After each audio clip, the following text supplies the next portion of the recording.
Good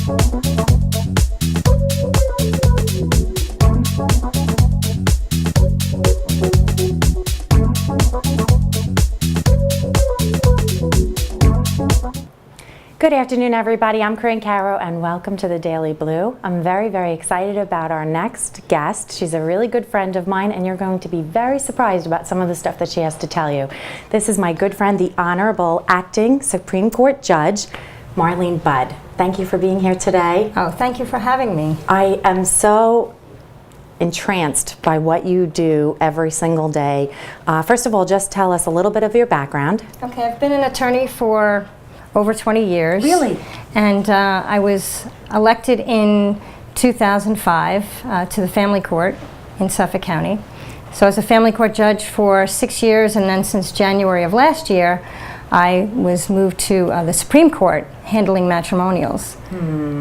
So what is a day in the life of a judge that your job, what does that entail? Okay. Well, we deal with the public on a daily basis, and most of the time the litigants in these cases are represented by attorneys. Sometimes they're not. Right. Those are pro se litigants, and it's a little more difficult when there isn't an attorney involved because of the lack of education. Okay. But what I try to do is de-escalate any conflicts that exist. This is during a divorce. They're coming to you generally because they have applied for divorce. Right. Okay. Right. So sometimes they've already tried mediation and that hasn't worked. Okay. And when they finally get to the point where they're before me, it's escalated, and we need to sort of get them to de-escalate and to go through the process in a way that would be in their best interest, and also there are children involved for the most part. Okay. And it's better for them if the parents work together. And one of the things that I think is important for them to start out thinking about is forgiving each other for past harms. Okay. You know, getting rid of that anger and that bitterness and resentment that may come from things that have gone on in the marriage, and then looking at the process in a different way. Instead of being negative, what can we do to make sure that we do what's in the best interest of the children going forward? So I'm sorry. First of all, I didn't realize you were an attorney for so long. What kind of an attorney were you? I was actually a commercial litigator for a number of years. Okay. And I handled a variety of other matters, but mainly that's what I did. Okay, so now you're a judge there, and I don't know, I haven't gone through a divorce, but thank God, but they're in your courtroom and they're arguing, and you actually take the time to sit with them and try to ease the situation? I mean, do judges normally do that? Well, judges, most of the time, they will talk to the litigants when they first come into their courtroom, when a case first starts. Right. And we try to let them know that we're there to help them. Their attorneys that they've hired are skilled, and they know what they need to do to be done. Exactly. Okay. So we do address them when the case first starts. Okay. And what we then do is we meet with the attorneys. And there are times, however, that we would meet with the attorneys and the litigants in the courtroom, which would be on the record. Okay. And but so you remove them from the courtroom and you sit down with them and you actually decide the attorneys, yes. With the attorneys. And is there at any point are you saying these people shouldn't get divorced? They could actually try to work it out? Well, there have been a few cases where one attorney has come in and has said, "Oh, you know, my client, he really doesn't want to get divorced, and you know, is there anything that we can do?" And unfortunately, right now, you know, our hands are somewhat tied. Okay. Because we have, you know, this new no-fault law, and it's made divorce easier. Really? People can go on a website and get all the forms that they need. And so what we need to do is really just educate people. Okay. And one of the things I'm hoping to do is in the courthouse itself, in the hallways where the litigants are waiting, is to have a TV camera set up with a loop and just advising people of what the process is like. Right. Like, again, a lot of they these just don't know, right? Right. Is that what's happening? It's So these they're pro se filing litigants. online now.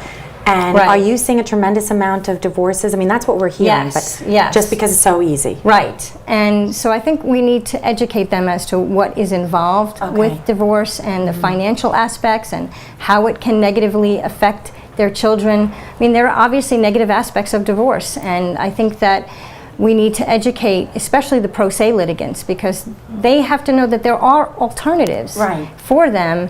And again, I just, I think that that educational component is really critical. Sure, but you know, it's a bold statement, Marlene. Right. Because you're going to put TVs in the hallways and hand out brochures.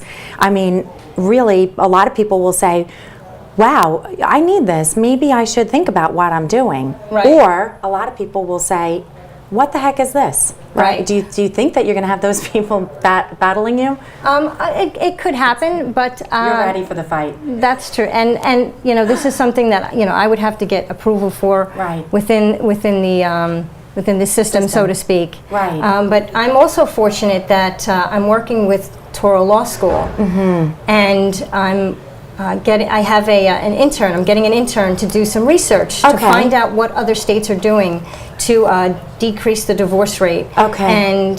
and study what the impact is on children and families. Okay. And we're going to have the intern gather statistical data Okay, and very also important. figure out what these programs are that are out there. Sure. And see if we can have a pilot project ourselves in Suffolk County. Yes. Because California has already indicated that they want to decrease the divorce rate by 15%. They're a no-fault state also? Yes, and they started the no-fault Jeez. trend. Thanks, California. Yes. And now they're sort of And backing now up, they're- backtracking right, with... because Wow. the divorce rate is so high.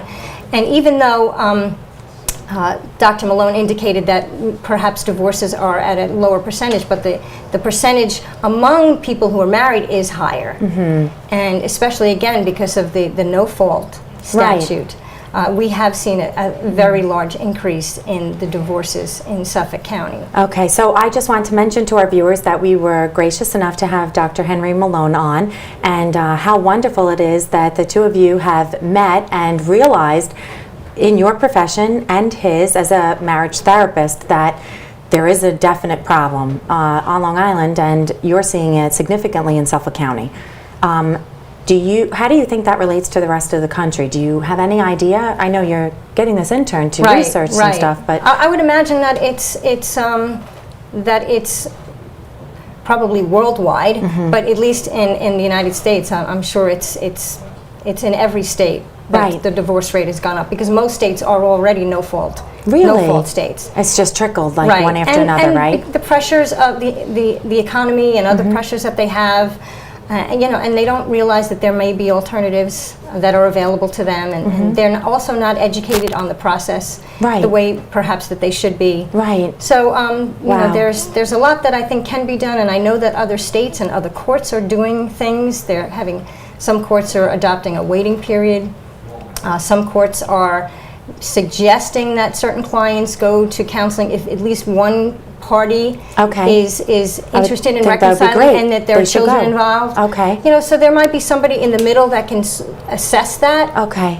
But you know, we haven't gotten the research done yet. Okay. But it's in the works, and we're hopeful that we can come up with something Right. that will work in Suffolk County, and that will also you know, work within our existing system and the Matrimonial Bar Association, and making sure that everyone is on the same page and that everybody is in favor of this. Right. So that's something that we want to make sure too, because if we don't have everyone that needs to be on board. board on the same page, It will it's not fail. right. Exactly, it won't be successful. So we need to have all the players. How commendable together. of you to be a judge and recognize this. And, you know, I have to ask the question that what happens if the divorce rate is significantly lower? What happens to your job, or the job of, I mean, it's a good problem to have, but the jobs of those attorneys, matrimonial attorneys?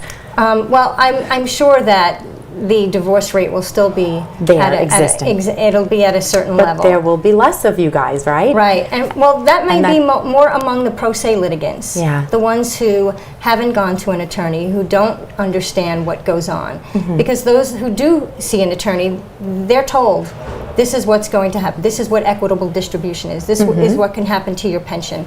And they're told all of those things. The pro se litigants who come in, the ones who aren't represented, they're the ones really who may not end up getting divorced if they Right. have information or Right. if they realize that there's an alternative. So that's not going to have any impact on the attorneys who represent clients, Okay. because these are unrepresented parties. Okay. Wow. So as a judge, you can actually use your job to help people in walking them through either the process and what direction they're supposed to go, or sort of suggesting that they go an Or at least alternate route and educating them, Yeah. and because again, if they understand the financial aspect and how much it could cost them in the long run. Yeah. Some may decide to stay together, or if they don't understand the impact on their children, they may decide that that's not something for them. Right. So tell us what you're going to be looking forward to doing with this research. What do you think will be the next steps that you hope to achieve? I hope to gather all the information that we have regarding all these different programs and see which ones have worked well. In other states? Right. Okay. And with other courts. Okay. And propose that we have our own pilot project here in Suffolk County. Wow. Yeah. So That would be it's- phenomenal. Yeah, and I don't know if it will be a waiting period, or some states have a reconciliation part or court. I'm not quite sure yet where we're going to be at, because it really Okay. depends upon the success of these various programs. But Right. we're going to do the research, and we'll come up with our own framework, and hopefully we'll get the approval that we need to move forward with it. Judge Marlene, I cannot commend you enough, because you could be doing life-changing deeds here on Long Island and really helping people to stay together and provide a better environment, really. And hopefully Nassau County will jump on board, something that you're spearheading here to help people stay together. It's just an unbelievable thing. Thank you. Wow. So we look forward to hearing more from you. Thank you all for joining us today. You can contact Judge Marlene Budd by going on to thedailyblue.com. There's a component there that you can email us or touch base with and ask any questions that need be. Will you be happy to answer? I'm sorry to the extent that I can. that you can. Good. Yes. Is there any other way that they can contact you or see what's going on? Is the best way to? That's probably the best way at this point. And of course, you can call Blue Chip Marketing 631-337-1603. If you are having any struggles with your relationship, again, we did have the opportunity to speak to Dr. Henry Malone. Please reach out to us, 631-337-1603. Thank you again for joining us. Thank you for having me. Unbelievable Really stuff that appreciate you it. have. I'm Corinne Cow. Thank you for joining us on the Daily Blue today.